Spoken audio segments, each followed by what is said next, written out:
Hello అండి, నా పేరు doctor Harika, fertility specialist, 49 hospital, Secunderabad branch. మనకి చాలామంది ఇన్ఫర్టిల్ కపుల్ వచ్చినప్పుడు కొన్ని కామన్ క్వశ్చన్స్, డౌట్స్ ఉంటాయి.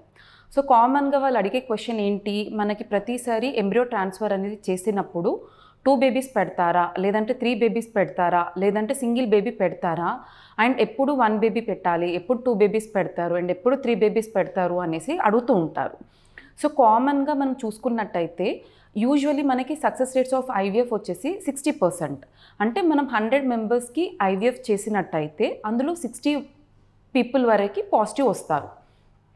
సో ఈచ్ టైం మనం ఎంబ్రియో ట్రాన్స్ఫర్ అప్పుడు యూజువల్లీ 2 బేబీస్, డే 3 కానివ్వండి, డే 5 కానివ్వండి, usually will prefer to transfer 2 babies అనమాట.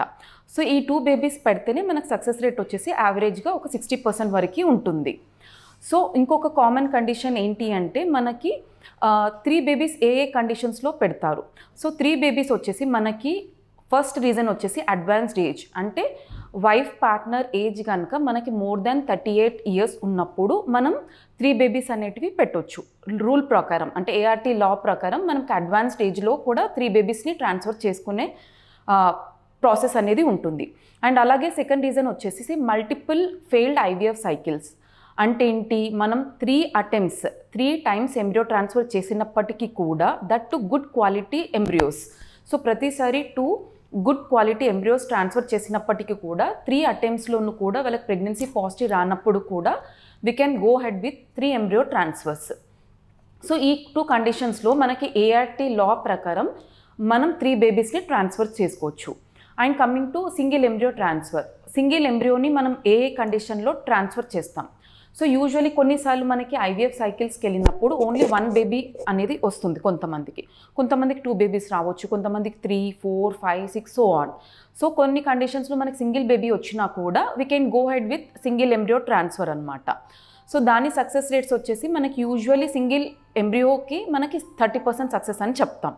సో అండ్ ఇంకొక కండిషన్ వచ్చేసి కొంతమందికి ఏంటి, గర్భసంచి అనేది చాలా చిన్నదిగా ఉంటుంది అనమాట. సో మనం 2 బేబీస్ పెట్టినప్పుడు కొన్ని కండిషన్స్లో ట్విన్స్ వచ్చే ఛాన్సెస్ ఉంటుంది. సో ఇలా ట్విన్స్ రావడం వల్ల ఏమవుతుంది అంటే యూట్రస్ అనేది మనకి వీక్ ఉండడం వల్ల అబార్షన్ ఛాన్సెస్, అబార్షన్ టెండెన్సీస్ అనేటివి ఎక్కువగా ఉండడం వల్ల కూడా మనం యూజువల్లీ సింగిల్ ఎంబ్రియో ట్రాన్స్ఫర్ అనేది ప్రిఫర్ చేస్తాం. అండ్ అలాగే కొన్ని కండిషన్స్, అదర్ కండిషన్స్ ఏంటి అంటే యూనికార్నియేట్ యూట్రస్, అంటే గర్భసంచి నార్మల్గా ఒకటే భాగంలో ఉండడం. సో దానివల్ల ఏం జరుగుతుంది అంటే మనకి గర్భసంచి సైజ్ కూడా చిన్నదిగా ఉంటుంది. సో ఇలాంటి కండిషన్స్లో కూడా మనం నార్మల్గా సింగిల్ ఎంబ్రియో ట్రాన్స్ఫర్ అనేది చేస్తాం.